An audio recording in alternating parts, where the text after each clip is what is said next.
Hello दोस्तों, Lucent science GK के इस वीडियो में आपका वेलकम है दोस्तों। तो ये वीडियो का 18वां पार्ट है दोस्तों। इससे पहले भी 17 पार्ट बनाए जा चुके हैं दोस्तों, वो भी आप चैनल पे जाके देख सकते हैं। तो यहाँ मिलने वाला दोस्तों आपको 1999 में आपको महत्वपूर्ण क्वेश्चन मिलने वाला है दोस्तों, जो कि बार बार एग्जाम के अंदर पूछे जा रहे हैं दोस्तों, और नेक्स्ट एग्जाम में डेफिनेटली आपको देखने को मिलेंगे दोस्तों। तो सारे क्वेश्चन आपको रट लेना दोस्तों, बिल्कुल भी मिस नहीं करना इस वीडियो को, क्योंकि आने वाले एग्जाम रेलवे, पुलिस, एसएससी, पटवारी, यूपीएससी और एनटीपीसी एग्जामों के लिए ये काफी इंपॉर्टेंट होने वाला ये वीडियो। अगर आपको डेली लुसेंट साइंस जीके की वीडियो प्राप्त करनी है तो स्टडी रीड आउट चैनल को सब्सक्राइब कर लीजिए और बेल आइकन बटन को भी दबा लीजिए। तो शुरू करते हैं दोस्तों आज की वीडियो। क्वेश्चन है, वायु से हल्की गैस है, तो इसका करेक्ट आंसर है option number B, ammonia gas है, जो कि वायु से हल्की गैस है। नेक्स्ट है, निश्चित ताप और दाब पर विभिन्न गैसों के विसरण के आपेक्षिक वेग उसके घनत्व के वर्गमूल के विपरीत अनुपात में होते हैं, यह नियम है। तो इसका करेक्ट आंसर है ऑप्शन नंबर बी, ये ग्राहम का नियम है। नेक्स्ट है, एक गैस के विसरण की दर होती है, तो इसका करेक्ट आंसर है ऑप्शन नंबर डी, अणुभार के वर्गमूल के व्युत क्रमानुपाती होती है विसरण की दर। नेक्स्ट है, गैसों के विसरण का नियम किसने प्रतिपादित किया, तो इसका correct option number D, Graham Bell ने प्रतिपादित किया था गैसों के विसरण के नियम को। नेक्स्ट है, स्थिर ताप पर किसी गैस का दाब तिगुना कर देने पर उसका आयतन हो जाएगा, तो इसका करेक्ट आंसर है ऑप्शन नंबर ए, उसका जो आयतन है वह तिहाई हो जाएगा। नेक्स्ट है, समान ताप और दाब पर गैसों के समान आयतन के अणुओं की संख्या समान होती है, यह किस नियम के अनुसार होता है, तो इसका करेक्ट आंसर है ऑप्शन नंबर डी, ये आवोगाद्रो की परिकल्पना के अनुसार होता है। नेक्स्ट है, स्थिर दाब पर गैसों का आयतन परम ताप के समानुपाती होता है, यह कहलाता है, तो इसका करेक्ट आंसर है ऑप्शन नंबर ए, इसे चार्ल्स का नियम कहते हैं। जब स्थिर दाब होता है तो गैसों का जो आयतन है वह परम ताप के समानुपाती होता है। नेक्स्ट है, स्थिर ताप पर किसी गैस का आयतन कम कर उसका दाब हो जाता है, तो इसका करेक्ट आंसर है ऑप्शन नंबर ए, दाब बढ़ जाता है अगर उसका आयतन कम करना है। नेक्स्ट है, दिए ताप पर गैस की एक निश्चित मात्रा के लिए दाब का मान नियत रहता है, यह निष्कर्ष किस नियम से निकलता है, तो इसका करेक्ट आंसर है ऑप्शन नंबर बी, ये नियम बोयल के नियम से निकलता है।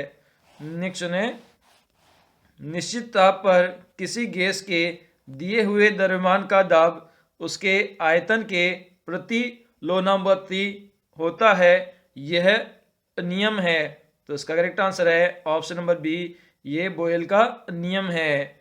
नेक्स्ट है, शुद्ध जल का पीएच मान होता है, तो इसका करेक्ट आंसर है ऑप्शन नंबर डी, शुद्ध जल का जो पीएच मान है वह 7 होता है। नेक्स्ट है, मनुष्य के खून का पीएच होता है, तो इसका है ऑप्शन नंबर बी, कम क्षारीय होता है पीएच मनुष्य के खून का। नेक्स्ट है, जलीय विलयन की अम्लता के परीक्षण के लिए कौन सा उपकरण प्रयुक्त किया जाता है, तो इसका करेक्ट आंसर है ऑप्शन नंबर सी, इसके लिए पीएच मीटर का प्रयोग किया जाता है। नेक्स्ट है, निम्न में से कौन सा अम्लीय लवण है, तो इसका करेक्ट आंसर है ऑप्शन नंबर डी, इनमें से कोई नहीं, मतलब HClO, HFN, AgBr ये सभी क्षारीय लवण है। नेक्स्ट है, अमोनियम क्लोराइड का जलीय विलयन होता है, तो इसका करेक्ट आंसर है ऑप्शन नंबर बी, क्षारीय प्रकृति का होता है अमोनियम क्लोराइड का जलीय विलयन। नेक्स्ट है, पीएच मूल्यांक दर्शाता है, करेक्ट आंसर है ऑप्शन नंबर बी, किसी घोल के अम्लीय या क्षारीय होने का मूल्यांक दर्शाता है पीएच मूल्यांक। नेक्स्ट है, ताजे दूध का पीएच है जबकि खट्टे दूध का पीएच होगा, तो इसका करेक्ट आंसर है option number A, less than 6 होगा मतलब ज़्यादा खट्टा होगा वह अम्लीय हो जाएगा। नेक्स्ट है लवण जो जल का अवशोषण करता है कहलाता है। तो इसका करेक्ट आंसर है ऑप्शन नंबर ए, इसे हाइग्रोस्कोपिक लवण कहते हैं जो जल का अवशोषण करते हैं। नेक्स्ट है हाइड्रोजन सभी अम्लों का एक आवश्यक अवयव है, यह सर्वप्रथम किसने कहा? तो इसका करेक्ट आंसर है ऑप्शन नंबर सी, ये सबसे पहले डेवी ने कहा था। नेक्स्ट है मोहर लवण है। तो इसका करेक्ट आंसर है ऑप्शन नंबर सी, यह द्विक लवण का उदाहरण है। नेक्स्ट है जो लवण अम्लीय हाइड्रोजन परमाणु या हाइड्रोक्सिलिक आयन से मुक्त रहते हैं कहलाते हैं। तो इसका करेक्ट आंसर है ऑप्शन नंबर ए, इन्हें सामान्य लवण कहा जाता है। नेक्स्ट है दूध का पीएच मान होता है। तो इसका करेक्ट आंसर है ऑप्शन नंबर सी, 6.6 होता है पीएच मान दूध का। नेक्स्ट है रक्त का पीएच मान होता है। तो इसका करेक्ट आंसर है ऑप्शन नंबर सी, 7.4 होता है, मतलब क्षारीय प्रकृति का होता है रक्त।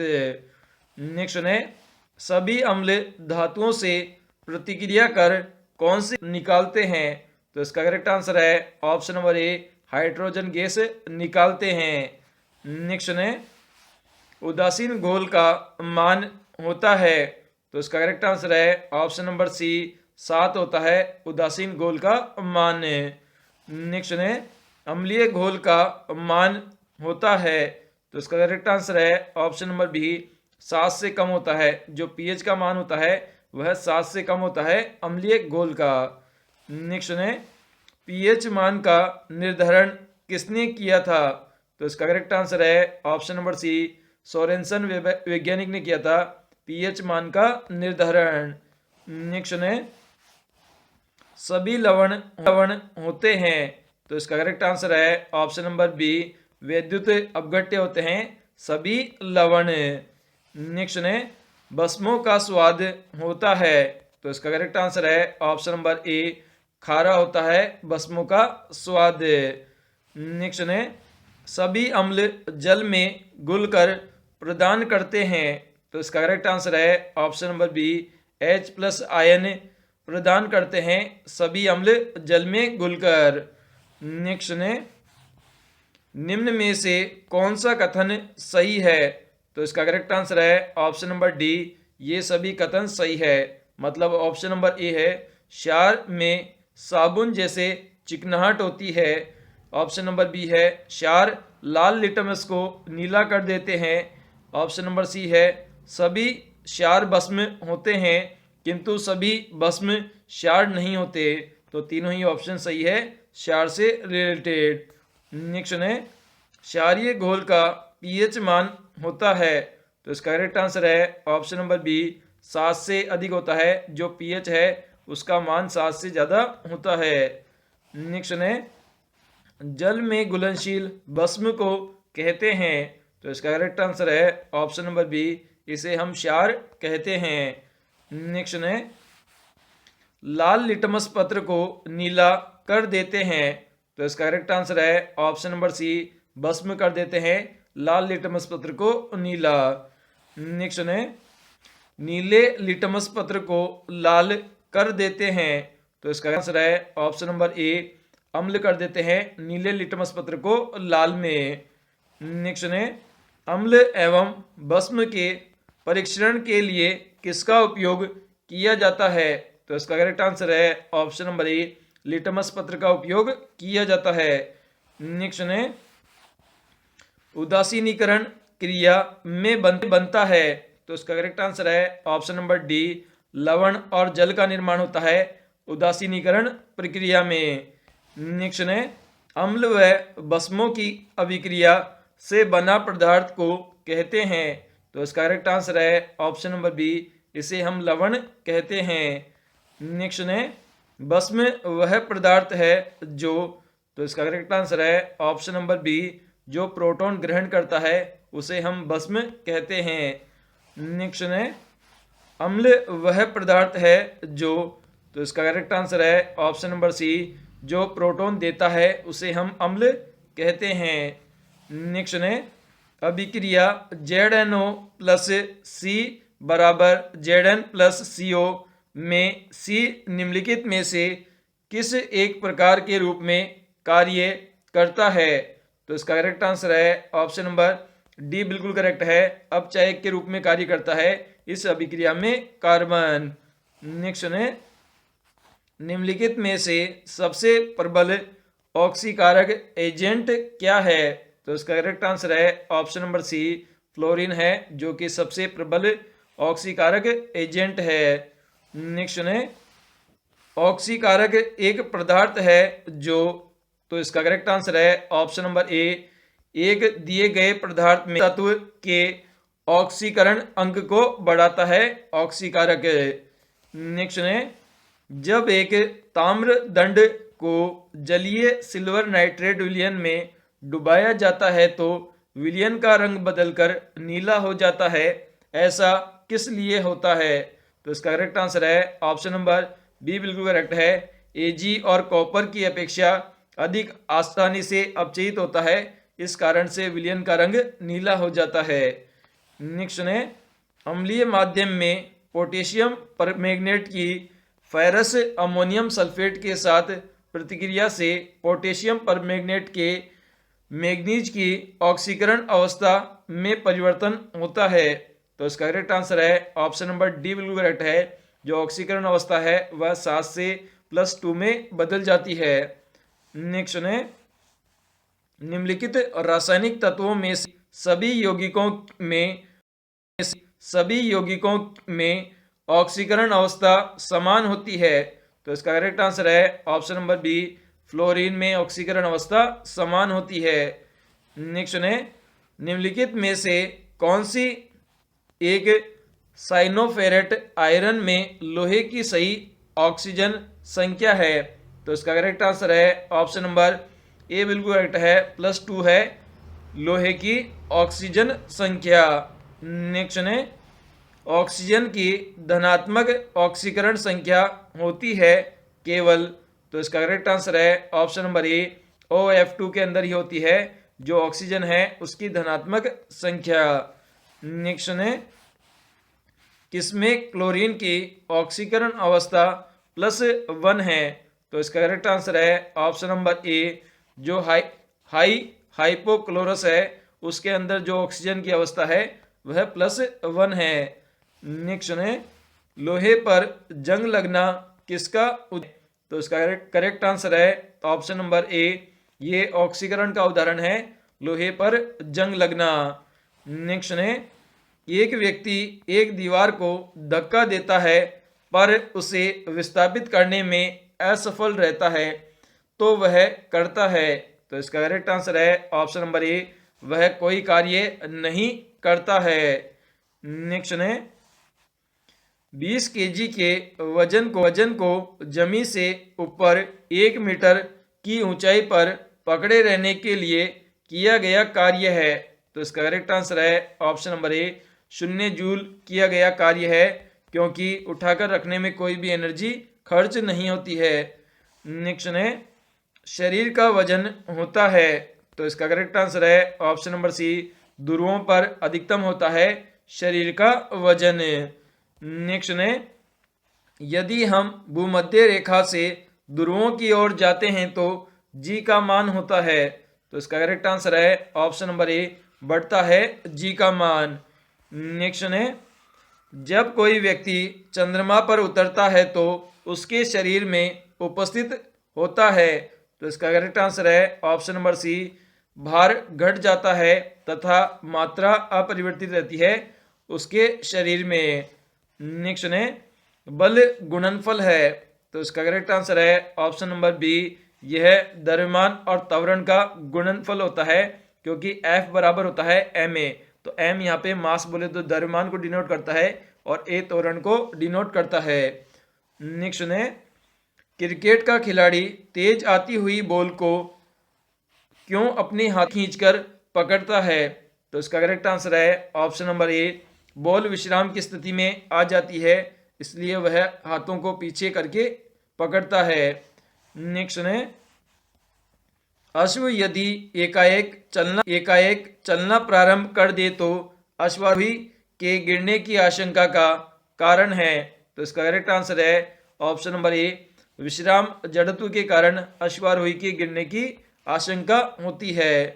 नेक्स्ट है रॉकेट किस सिद्धांत पर कार्य करता है। तो इसका करेक्ट आंसर है ऑप्शन नंबर सी, न्यूटन के तृतीय नियम के सिद्धांत पर कार्य करता है रॉकेट। नेक्स्ट है चलती हुई बस जब ब्रेक लगाती है तो उठे यात्री आगे की दिशा में गिरते हैं, इसको किसके द्वारा समझाया जा सकता है। तो इसका करेक्ट आंसर है ऑप्शन नंबर ए, इसे न्यूटन के प्रथम नियम के द्वारा समझाया जा सकता है। नेक्स्ट है गाड़ी खींचता हुआ घोड़ा किस बल के कारण आगे बढ़ता है। तो इसका करेक्ट आंसर है ऑप्शन नंबर ए, पृथ्वी द्वारा घोड़े के पैरों पर आरोपित बल के कारण जो गाड़ी है वह आगे बढ़ती है। न्यूटन के पहले नियम को कहते हैं। तो इसका करेक्ट आंसर बी बिल्कुल करेक्ट है, इसे जड़त्व का नियम भी कहते हैं, न्यूटन के प्रथम नियम को। नेक्स्ट है किसी पिंड के उस गुणधर्म को क्या कहते हैं जिससे वह सीधी रेखा में विराम या एक समान गति की स्थिति में किसी भी परिवर्तन का विरोध करती है। तो इसका करेक्ट आंसर है ऑप्शन नंबर बी, इसे हम जड़त्व कहते हैं। नेक्स्ट है बल की परिभाषा आती है न्यूटन के नियम से। बल की परिभाषा आती है न्यूटन के नियम से। तो इसका करेक्ट आंसर है ऑप्शन नंबर ए, न्यूटन के पहले नियम से परिभाषा आती है बल की। नेक्स्ट है कोई पिंड तब तक विराम अवस्था में बना रहता है कोई बाहरी बल कार्य नहीं करता, यह कथन किसका है। तो इसका करेक्ट आंसर है ऑप्शन नंबर ए, ये न्यूटन का कथन है। नेक्स्ट है जल में तैरना न्यूटन की गति के किस नियम के कारण संभव है। तो इसका करेक्ट आंसर है ऑप्शन नंबर सी, न्यूटन की गति के तृतीय नियम के कारण जल में तैरना संभव है। नेक्स्ट है प्रत्येक क्रिया के बराबर व विपरीत दिशा में एक प्रतिक्रिया होती है, यह है। तो इसका करेक्ट आंसर है ऑप्शन नंबर सी, इसे न्यूटन का गति का विषयिक तृतीय नियम कहते हैं कि कोई भी क्रिया के बराबर और विपरीत दिशा में प्रतिक्रिया होती है। नेक्स्ट है किसी असंतुलित बल द्वारा किसी पिंड पर उत्पन्न त्वरण होता है। तो इसका करेक्ट आंसर है ऑप्शन नंबर बी, यह बल के अनुक्रमानुपाती होता है। नेक्स्ट क्वेश्चन है यदि किसी चलती हुई वस्तु के वेग को 2 गुना कर दिया जाए तो उसकी हो जाती है। तो इसका करेक्ट आंसर है ऑप्शन नंबर सी, उसकी गतिज ऊर्जा 4 गुना हो जाती है, क्योंकि फॉर्मूला होता है काइनेटिक एनर्जी बराबर हाफ mv²। अगर आप v को 2 गुना कर दोगे तो 2v का स्क्वायर हो जाएगा, तो यहाँ पे ये 4 गुना हो जाएगा। नेक्स्ट है घूर्णन करती हुई एक मेज अचानक एक लड़का आकर बैठ जाता है, मेज के कोणीय वेग पर क्या प्रभाव होगा। तो इसका करेक्ट आंसर है ऑप्शन नंबर ए, कोणीय वेग कम हो जाएगा। नेक्स्ट है एक लड़की झूले पर बैठी स्थिति में झूला झूल रही है, उस लड़की के खड़े हो जाने पर दोलन के आवर्तकाल पर क्या प्रभाव होगा। तो इसका करेक्ट आंसर है ऑप्शन नंबर ए, दोलन का आवर्तकाल कम हो जाएगा। नेक्स्ट है प्लांक के अचर में किसका आयाम होता है। तो इसका करेक्ट आंसर है ऑप्शन नंबर सी, कोणीय गति का आयाम होता है प्लांक के अचर में। नेक्स्ट है पदार्थ के संवेग और वेग में कौन सी राशि प्राप्त की जाती है। तो इसका करेक्ट आंसर है ऑप्शन नंबर सी, द्रव्यमान राशि प्राप्त की जाती है। नेक्स्ट है इनमें से कौन सा व्युत्पन्न परिणाम नहीं है। तो इसका करेक्ट आंसर है ऑप्शन नंबर बी, जो द्रव्यमान है वह एक व्युत्पन्न परिणाम नहीं है। नेक्स्ट है इनमें से सदिश राशि है, तो इसका करेक्ट आंसर है ऑप्शन नंबर बी। जो वेग है वह एक सदिश बोले तो वेक्टर राशि है। नेक्स्ट है, इनमें से कौन सी राशि सदिश नहीं है? तो इसका करेक्ट आंसर है ऑप्शन नंबर बी। जो आयतन है वह सदिश राशि नहीं है। नेक्स्ट है, इनमें से कौन सी एक सदिश राशि है? तो इसका करेक्ट आंसर है ऑप्शन नंबर ए बिल्कुल करेक्ट है। जो संवेग है वह एक सदिश राशि है। नेक्स्ट है, इनमें से अदिश राशि है, अदिश राशि है। करेक्ट आंसर है ऑप्शन नंबर ए। जो ऊर्जा है वह एक अदिश राशि है। नेक्स्ट है, इनमें से कौन एक सदिश राशि नहीं है? तो इसका करेक्ट आंसर है ऑप्शन नंबर सी, द्रव्यमान है जो कि सदिश राशि नहीं है। नेक्स्ट है, इनमें से कौन सी अविमीय राशि है? करेक्ट आंसर है ऑप्शन नंबर सी। जो विकृति है वह एक अविमीय राशि है जिसकी कोई विमा नहीं होती है। नेक्स्ट है, एक खगोलीय इकाई संबंधित है। तो इसका करेक्ट आंसर है ऑप्शन नंबर सी, सूर्य एवं पृथ्वी की बीच की दूरी से संबंधित है खगोलीय इकाई। नेक्स्ट है, इन युग्मों में से किन भौतिक राशियों के समान विमीय सूत्र नहीं है? तो इसका करेक्ट आंसर है ऑप्शन नंबर बी। जो बल और दाब है इन दोनों के विमीय सूत्र समान नहीं है। इसके अलावा कार्य, ऊर्जा, आवेग, संवेग, भार और बल, इनके तीनों के विमीय सूत्र समान है। नेक्स्ट है, यंग प्रत्यास्थता गुणांक का एसआई मात्रक है। तो इसका करेक्ट आंसर है ऑप्शन नंबर सी, न्यूटन पर मीटर स्क्वायर होता है यंग प्रत्यास्थता गुणांक का एसआई मात्रक। नेक्स्ट है, एम्पियर क्या नापने की इकाई है? तो इसका करेक्ट आंसर है ऑप्शन नंबर ए, करंट को मापने की इकाई है एम्पियर। नेक्स्ट है, डेसिबल किसे मापने के लिए प्रयोग में लाया जाता है? तो इसका करेक्ट आंसर है ऑप्शन नंबर बी, वातावरण की ध्वनि मापने के उपयोग में लाया जाता है। नेक्स्ट है, एसआई पद्धति में लेंस की शक्ति की इकाई क्या है? तो इसका करेक्ट आंसर है ऑप्शन नंबर सी, डायोप्टर होती है लेंस की शक्ति की इकाई। नेक्स्ट है, विद्युत मात्रा की इकाई है। तो इसका करेक्ट आंसर है ऑप्शन नंबर ए, एम्पियर है विद्युत मात्रा की इकाई। हर्ज क्या मापने की यूनिट है? तो इसका करेक्ट आंसर है ऑप्शन नंबर डी, यह तरंग की आवृत्ति मापने की यूनिट है हर्ज। नेक्स्ट है, मात्रकों की अंतरराष्ट्रीय पद्धति कब लागू की गई? तो इसका करेक्ट आंसर है ऑप्शन नंबर सी, 1971 ईस्वी में लागू की गई थी मात्रकों की अंतरराष्ट्रीय पद्धति। नेक्स्ट है, जूल इनमें से किसकी इकाई है? तो इसका करेक्ट आंसर है ऑप्शन नंबर ए, ये ऊर्जा की इकाई है। नेक्स्ट है, कैंडेला मात्रक है। तो इसका करेक्ट आंसर है ऑप्शन नंबर ए, ज्योति तीव्रता का मात्रक है। नेक्स्ट है, पास्कल इकाई है। तो इसका करेक्ट आंसर है ऑप्शन नंबर सी, ये दाब की इकाई है पास्कल। नेक्स्ट है, भौतिक मात्रा ज्योति की इकाई क्या है? तो इसका करेक्ट आंसर है ऑप्शन नंबर बी, लक्स होती है ज्योति की इकाई। नेक्स्ट है, ल्यूमेन किसका मात्रक है? तो ऑप्शन नंबर सी, ज्योति फ्लक्स का मात्रक है ल्यूमेन। नेक्स्ट है, इनमें से कौन सा सुमेलित नहीं है? तो इसका करेक्ट आंसर है ऑप्शन नंबर सी, सेल्सियस ऊष्मा की इकाई है। यह ऑप्शन बिल्कुल गलत है। इसके अलावा समुद्री मील 9 संचालकों की दूरी की इकाई है, बिल्कुल सही है। अश्व शक्ति शक्ति की इकाई है, तो ये भी सही है। तो यहाँ पे सी गलत है। सेल्सियस से तापमान मापा जाता है, न कि ऊष्मा की ये इकाई है। नेक्स्ट है, पार्ट्स एक इकाई है। करेक्ट आंसर है ऑप्शन नंबर ए, ये दूरी मापने की इकाई है। नेक्स्ट है, इनमें से समय का मात्रक नहीं है। तो इसका करेक्ट आंसर है ऑप्शन नंबर सी, प्रकाश वर्ष है जो कि समय का मात्रक नहीं है। इसके अलावा अधिवर्ष और चंद्रमाह ये दोनों ही समय के मात्रक है। नेक्स्ट है, बल्कि एसआई यूनिट क्या है? तो इसका करेक्ट आंसर है ऑप्शन नंबर बी, न्यूटन है, बल्कि एसआई यूनिट। नेक्स्ट है, प्रकाश वर्ष किसकी इकाई है? तो इसका करेक्ट आंसर है ऑप्शन नंबर ए, बिल्कुल करेक्ट है, दूरी की इकाई है प्रकाश वर्ष।